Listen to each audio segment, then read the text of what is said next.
suatu hari Nabi SAW sedang tawaf di Ka'bah, kemudian tiba-tiba Nabi SAW dikeroyokin oleh orang-orang Quraisy. Pada saat dikeroyokin oleh orang-orang Quraisy, gitu kan, maka ada yang menarik baju Nabi SAW, ada yang mendorong Nabi SAW, ada yang berusaha memukul Nabi SAW, dikeroyokin, gitu kan.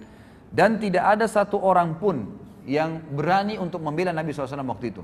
Sampai datangnya Abu Bakar, ya. Abu Bakar kebetulan waktu itu dikatakan adalah kepala suku Taim. Datang kemudian mendobrak orang-orang Quraisy tersebut. Dan Ali berkata, pada saat itu kami semua menyaksikan, ya, tidak ada seorang pun di antara kami yang berani membela Nabi SAW karena banyaknya orang-orang Quraisy yang mengurumuni Nabi SAW.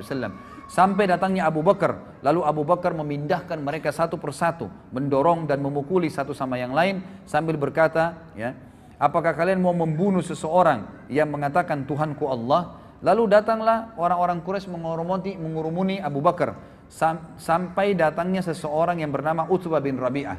Ya, ini Utbah bin Rabi'ah nanti yang mati di perang Badar, terbunuh di tangan Hamzah radhiyallahu anhu, ya. Maka Utbah bin Rabi'ah pun memegang Abu Bakar lalu menghantamkan sendal yang terisikan dengan dobel karet yang keras ke wajah Abu Bakar dan menjatuhkan Abu Bakar ke tanah, lalu duduk di atas dadanya dan terus memukuli Abu Bakar sampai tidak bisa dibedakan antara hidung dan wajah Abu Bakar karena banyaknya darah yang mengalir, dan akhirnya Abu Bakar pun terpinsankan. Lalu datanglah suku Taim membela Abu Bakar sampai-sampai mereka memikul Abu Bakar, ya, dengan dengan kain, sehelai kain, dan mereka membawa ke rumahnya. Dan waktu itu Ummul Khair, ya, ibunya Abu Bakar masih ada. Dan Ummu Khair pun ini duduk sambil menyangka Abu Bakar anaknya sudah meninggal dunia. Mereka terus berusaha memanggilnya, menyadarkannya, membersihkan luka-lukanya sampai sore hari. Pada saat sore hari ternyata Abu Bakar masih bangun dan ternyata dia cuma pingsan. Kalimat yang paling pertama diucapkan oleh Abu Bakar pada saat bangun, bagaimana keadaan Rasulullah Muhammad SAW dalam kondisi sakit keras, gitu kan? Lalu orang-orang sukunya yang kafir-kafir, yang memang tadinya memang membela karena kesukuan, mengatakan tinggalkan saja dia. Bukannya dia peduli dirinya, malah dia peduli dengan temannya, gitu kan? Maka Abu Bakar pun tetap mengucapkan kalimat bagaimana keadaan Rasulullah kepada ibunya. Kata Ummul Khair, waktu itu belum masuk Islam, ya. Dia mengatakan, saya tidak tahu tentang keadaan temanmu. Kata Abu Bakar, coba tanya kepada Ummu Jamil bint Khattab. Ini salah satu muslimah, sahabiat, gitu kan. Coba tanyakan kepada Ummu Jamil. Ini yang pegang buku di halaman 130, 131 ya kisahnya. 130 sampai 131. Jadi ini saya ringkaskan.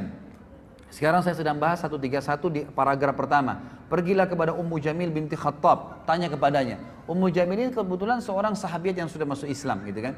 Lalu datanglah Ummu Jamil kepada Abu Bakar, lalu Abu Bakar mengatakan, bagaimana keadaannya Rasulullah SAW? Kata Ummu Jamil, ada ibumu, Ummul Khair. Kata Abu Bakar, tidak ada masalah, sampaikan saja.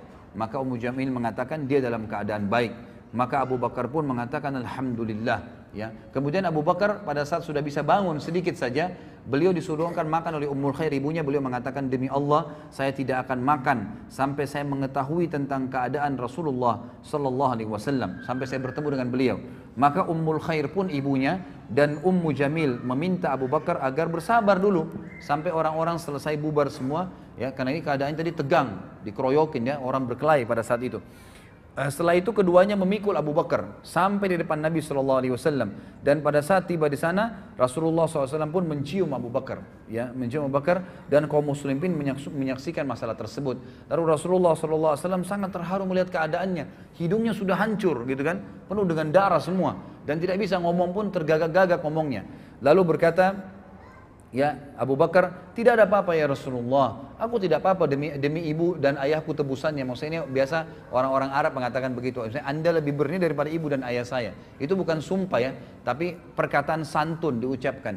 Tebusannya ayah dan ibuku ya Rasulullah, aku tidak apa-apa. Terus Abu Bakar mengatakan sambil menangis, dan Rasulullah SAW mengecup kepala Abu Bakar, ya, dan ini, ya, dan lalu Nabi SAW mendoakan Abu Bakar dengan doa yang baik, ya, doa yang baik. Lalu Abu Bakar sempat pada saat itu mengatakan, ya Rasulullah, ini ibu saya Ummul Khair, orangnya baik, orangnya santun, ajaklah dia masuk Islam dan doakanlah. Maka Nabi SAW pun akhirnya ya mengajak masuk Islam, dan masuk Islamlah Ummul Khair pada saat itu. Masuk Islam ibu Abu Bakar, jadi ibu dan ayahnya masuk Islam. Tapi di sini diangkat oleh penulis buku judulnya khusus tentang bagaimana cintanya Abu Bakar kepada Nabi SAW, dengan bukti dalam keadaan sakit pun tidak mau makan, tidak mau minum, ya dalam kondisi berdarah semuanya, tetap dia membela Nabi SAW dan mendahulukan melihat beliau, memastikan keadaannya baru beliau mau makan dan minum.